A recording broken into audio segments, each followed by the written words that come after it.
हमारे गुरुजी संन्यास ले चुके थे अपने 5-4 वर्ष के बच्चे को छोड़ करके। आपकी सुरक्षा में लगे हैं दोस्त, भगवान शंकर लगाए हैं। जो योग के मार्ग पर चलता है उस पर भगवान शंकर जो है अपना सुरक्षा गार्ड लगा देते हैं।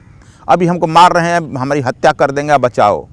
तो 7वां दिन जो है एक औरत खूब सुंदर ड्रेस पहनी हुई, खूब सुंदर औरत, और सोने के थाल में खीर लेकर पहुंची, कही कि इसे खा लो। वो देखे कि औरत तो मामूली नहीं है, इसके दिव्य चेहरे से निकल रहा है। कहा कि मेरे तट पर बैठे हो, मेरे पुत्र हो, और तुम 6-7 दिन से भोजन नहीं किया, मेरा हृदय विदीर्ण कर रहा है। देखिए, इसीलिए भारत में गंगा को माँ माना जाता है। Ganga is not a river, इसीलिए हम देखिए यहाँ पर गंगा यहाँ उत्तरायण है। तो फिर हम हिमालय वगैरह की यात्रा करने लगे। सब लोग पढ़ लिख कर खोजता मैं हिमालय की यात्रा करने लगे। यहाँ से ही जर्नी शुरू हुई।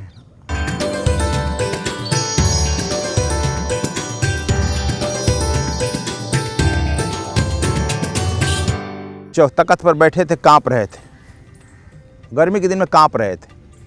हमने क्या हो गया आप को, यह हाल हो गई, तब क्या बात करें आपसे। कहा कि वो मुझे बहुत ज़ोर से बुखार लगी है, 104 बुखार है, मैं उसको स्वागत कर रहा हूँ, क्योंकि भोगना है ना। अभी मैं भी जवान हूँ, चाहता हूँ कि भोग लो। तो कहा कि हम बात कैसे करेंगे आपसे। कहा कि रहो, मैं उपाय करता हूँ। आँख बंद किए और बगल में उनका जो है एक मृगछाला टांगा हुआ था, वो काँपने लगा। हमने कहा क्या हो गया। कहा कि हमारा शरीर छू स्पर्श करो। तो कहा ठंडा है। कहा कि हम आधा घंटा के लिए अपने इस बुखार को 30 मिनट के लिए उस पर ट्रांसफ़र कर दिए, लेकिन आप नहीं जानते हो 30 मिनट के लिए ट्रांसफ़र किए, 35 मिनट शुद्ध सुमत हमको फिर लेना पड़ेगा। तो हम बड़ा प्रभावित हुए कि देखो ये तो बड़ा सिद्ध महात्मा है।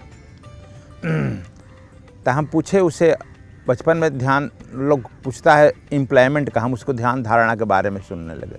तो बोले कि तुम्हारा गुरु तो तुम्हारे ही यहाँ है, सबको सब दीक्षा नहीं देता है, सब नहीं बताता है, आप वहीं से लो और आप भी एक दिन बुद्ध पुरुष बनेगा। मैं देख लिया, कुछ बात करके चल दिए महात्मा जी से। तो हम कहीं भी सुनते थे चले जाते हैं। इसके बाद जो हमारे गुरु हैं आत्मा दास जी, उस समय सुने हैं उनके बारे में, जो बाकी पहले घर रहते थे। हमारे यहाँ एक परंपरा है कि पहले लोग घर पर रहता है शादी विवाह करके। उत्तम, देखिए 3 तरह का साधु होता है, इसमें बता दें आपको। उत्तम कहा गया है जो घर पर अपना रहा, शिक्षा दीक्षा ग्रहण किया, बाल बच्चा हुआ, पितृ ऋण से ऋण हुआ, और इसके बाद जो है पत्नी से भिक्षा लेकर के, बच्चों से भिक्षा लेकर के वह संन्यास ग्रहण कर लेता है, उसको उत्तम कहा गया है। नारद ने कहा है, इसी में है राम, कृष्ण, बुद्ध, महावीर, याज्ञवल्क्य, अत्रि, गर्ग, गौतम, भारद्वाज। भारत की यही परंपरा थी, ऋषि परंपरा भी यही था। तो हमारे गुरुजी संन्यास ले चुके थे अपने 5-4 वर्ष के बच्चे को छोड़ करके। तो उन सुने थे कि गांव के लोग, नहीं ओझा गुनी होता है, ये बहुत सिद्ध थे, उनको मारना चाहता था। तो एक दिन बहुत उनको बुखार उखार लग गई, तो हुआ कि मरने हो गए। गांव भर के लोग आ गए, इकट्ठा हुए। ठीक 2-3 घंटा के बाद जो आदमी, एक औरत तंत्र कर रही थी, मार कर अपना सिद्ध करना चाहती थी, अजूबा बात है ना। तो वह जो है पीटने लगा कोई 2-3 आदमी, वही भागते हुए नंगे आई गुरुजी के पैर पर गिर गई कि बचाओ बचाओ बचाओ। तो क्या है। कहा कि तुम्हारे 2 गण हैं, शंकर के गण तुम पर लगा है, नहीं जानते हो, जानो आपके 2 गण हैं। दोनों हिमालय में गए थे अपनी हाजिरी देने, शंकर जी के हैं। तब मैं तुम पर अटैक कर दी थी कि मार कर अपना, ये आ गए हैं और हमको पीट रहे हैं, आपकी सुरक्षा में लगे हैं दोस्त, भगवान शंकर लगाए हैं। जो योग के मार्ग पर चलता है उस पर भगवान शंकर जो है अपना सुरक्षा गार्ड लगा देते हैं। अभी हमको मार रहे हैं, हमारी हत्या कर देंगे, बचाओ। तो गुरुजी ने बोले, अरे भाई हम में कुछ भी योग ध्यान तपस्या है, तो इस औरत की रक्षा करो, औरत को लोग नहीं मारते हैं। तुरंत शांत हो गई। आवाज़ आई भूत सुरक्षा गार्डों की, कि आप जानते नहीं हैं स्वामी जी, आपका हम लोग सुरक्षा गार्ड लगे हुए हैं। तो हमको हुआ कि मैं इस सुरक्षा क्या करूं, हमको भी सुरक्षा गार्ड वैसे ही चाहिए। तो यह सब जो है, फिर हम सुने कि यहाँ पर आए आश्रम में, दिखाएंगे ये लोग जहाँ हमारे गुरुजी रहते थे गंगा तट पर। तो वो आए थे यहाँ पर संन्यास लेने के बाद, यहीं रहते थे। तो उन लोगों को गाँव वाला भोजन पहुँचाता था। खूब मूसलाधार वृष्टि 6-7 दिन हो गई तो गांव वाला कहा कि वो ले गया होगा, वो ले गया, कोई नहीं ले गया। तो 6-7 दिन तक गंगा जी कहीं रहे, गंगा को माँ मानते थे, यही गंगा के तट पर ही आश्रम है, गंगा को माँ मानते थे।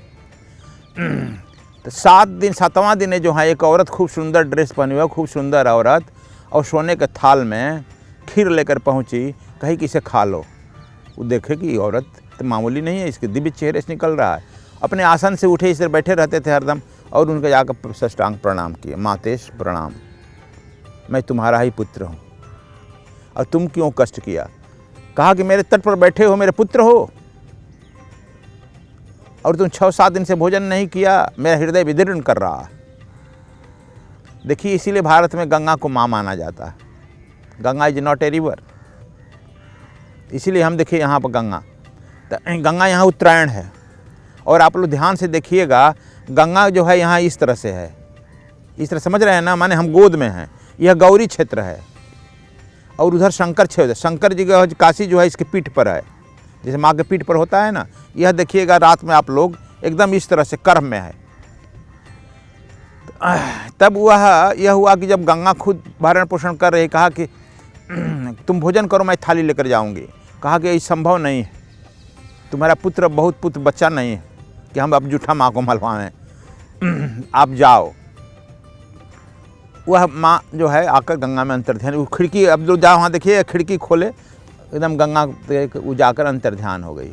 ये भोजन वोजन कर लिए, प्रसाद, शरीर में तृप्ति हो गई। 7 दिन भोजन नहीं किए तो मालूम है तो एकदम सरकार हल्का है, एनर्जी हो गई, और थाली को तुरंत मल ओल करके वर्षा में ही गंगा जी को अर्पित किए। ईश्वर माँ अपना थाली ग्रहण करो। तब वह हम हाथ निकला और ले लिया। तो यह सब बातें जब हम सुने तो हम कहे कि सब लोग यार नौकरी खोजता है, अब इससे अच्छा नौकरी नहीं है। और मेरे फादर भी फॉरेस्ट अफसर थे, बड़े भाई BHU में ही साइंटिस्ट थे, बीच के थे हम। तो आप जानते हैं कि एक धारणाएं होती है कि बड़ा लड़का बाप का, छोटा माँ का, बीच का तो किसी काम का नहीं। तो हम जो है पढ़ लिख करके फिर इसी के तरफ बढ़े, यहाँ से हमारा शुरू हुआ जर्नी। तो फिर हम हिमालय वगैरह की यात्रा करने लगे। सब लोग पढ़ लिख कर खोजता है, मैं हिमालय की यात्रा करने लगे। यहाँ से ही जर्नी शुरू हुई। हाँ, इसके बारे में मैं बहुत बार प्रवचन में बोला हूँ कि ढोंगी गुरुओं की भीड़ लगी है। आप उसका फ़ोटो ले लो और गुरु के फ़ोटो के यहाँ आज्ञा चक्र पर त्राटक करो, 1 दिन 2 दिन 3 दिन। जब आपके मन से मलिन वासना भागने लगेगी, आप में त्याग और वैराग्य आने लगेगा, तो समझ जाओ कि वह जो है पायस गुरु है, उसको गुरु कर लो। यदि उसका आप ध्यान करते ही आप में मलिन वासना आ गई,